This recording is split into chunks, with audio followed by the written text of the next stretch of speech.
والصلاة والسلام على رسوله الأمين ومن تبعهم بإحسان إلى يوم الدين أما بعد فأعوذ بالله من الشيطان الرجيم بسم الله الرحمن الرحيم لقد جاءكم رسول من أنفسكم عزيز عليه ما عنتم حريص عليكم وبالمؤمنين رؤوف رحيم۔ حاضرین کرام، اللہ رب العالمین نے اس آیت کریمہ کے اندر فرمایا کہ تمہارے پاس تمہاری ہی جنس سے ایک رسول آئے ہیں جنہیں تمہارے نقصان کی بات گراں گزرتی ہے اور جو تمہاری منفعت کے خواہش مند رہتے ہیں، اور وہ رسول ایمان والوں کے ساتھ بڑے رحیم اور مشفق ہیں۔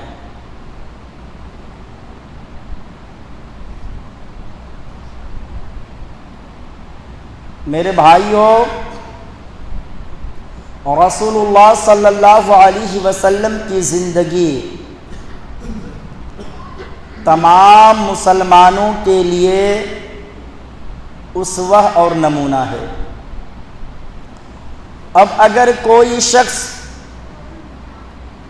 بہترین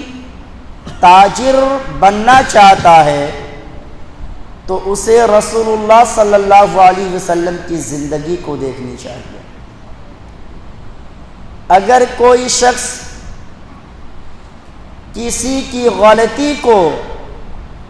معاف کرنا چاہتا ہے تو اسے بھی رسول اللہ صلی اللہ علیہ وسلم کی زندگی کو دیکھنی چاہیے۔ رسول اللہ صلی اللہ علیہ وسلم نہایت ہی صبر کرنے والے، بردبار اور نیک مزاج تھے۔ اگر کوئی آپ صلی اللہ علیہ وسلم کو کوئی تکلیف پہنچاتا تو آپ صلی اللہ علیہ وسلم اس کی تکلیف کو برداشت کر لیتے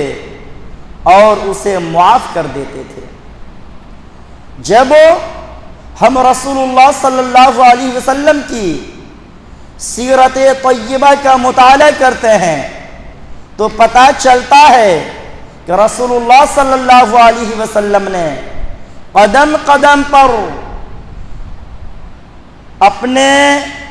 ساتھ ظلم کرنے والے اور انہیں تکلیف پہنچانے والے کو معاف فرمایا۔ بخاری شریف اور مسلم شریف کی روایت ہے، حضرت انس رضی اللہ تعالی عنہ بیان کرتے ہیں کہ میں رسول اللہ صلی اللہ علیہ وسلم کے ساتھ تھا۔ آپ صلی اللہ علیہ وسلم ایک نجرانی چادر اوڑھے ہوئے تھے جس کے کنارے موٹے تھے۔ اچانک ایک دیہاتی بدو نے آ کر اس چادر کو پکڑ کر زور سے کھینچا۔ حضرت انس رضی اللہ تعالیٰ عنہ کہتے ہیں کہ وہ اس قدر زور سے کھینچا کہ اس کے نشانات رسول اللہ صلی اللہ علیہ وسلم کی گردن مبارک پر پڑ گئے۔ پھر اس بدو نے، اس دیہاتی نے رسول اللہ صلی اللہ علیہ وسلم سے کہا، اے محمد صلی اللہ علیہ وسلم، مرلی من مال الذی عندک، من مال اللہ الذی عندک، کہ آپ مجھے بھی اس مال میں سے دینے کا حکم دیجئے جو مال اللہ نے آپ کو دے رکھا ہے۔ رسول اللہ صلی اللہ علیہ وسلم نے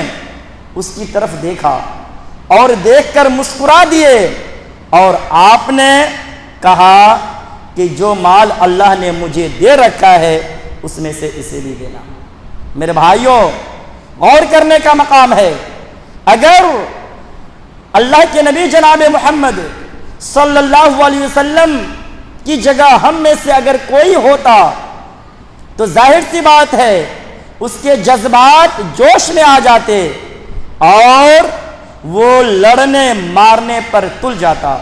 لیکن رسول اللہ صلی اللہ علیہ وسلم نے اس شخص کو معاف کر دیا۔ اتنا ہی نہیں بلکہ ایک صحیح حدیث کے اندر ایک واقعہ اور آیا ہوا ہے۔ حضرت انس رضی اللہ تعالیٰ عنہ کہتے ہیں کہ جب میں 8 سال کا تھا اس وقت رسول اللہ صلی اللہ علیہ وسلم کی خدمت کے لیے آپ کے پاس آیا، اور 10 سال تک آپ صلی اللہ علیہ وسلم کی خدمت کرتا رہا۔ جب کبھی مجھ سے کوئی نقصان ہو جاتا تو آپ صلی اللہ علیہ وسلم مجھے کبھی بھی برا بھلا نہیں کہتے، اور اگر گھر والوں میں سے کوئی مجھے برا بھلا کہتا تو آپ صلی اللہ علیہ وسلم اپنے گھر والے کو کہتے کہ چھوڑ دو، جس چیز کا فیصلہ ہو چکا ہے وہ چیز ہونی ہے، جس چیز کا فیصلہ ہو چکا ہے وہ چیز ہونی ہے۔ میرے بھائیوں،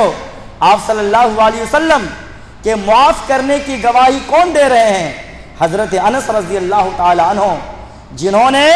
10 سال تک برابر جناب محمد صلی اللہ علیہ وسلم کی خدمت کی۔ کون شخص نہیں جانتا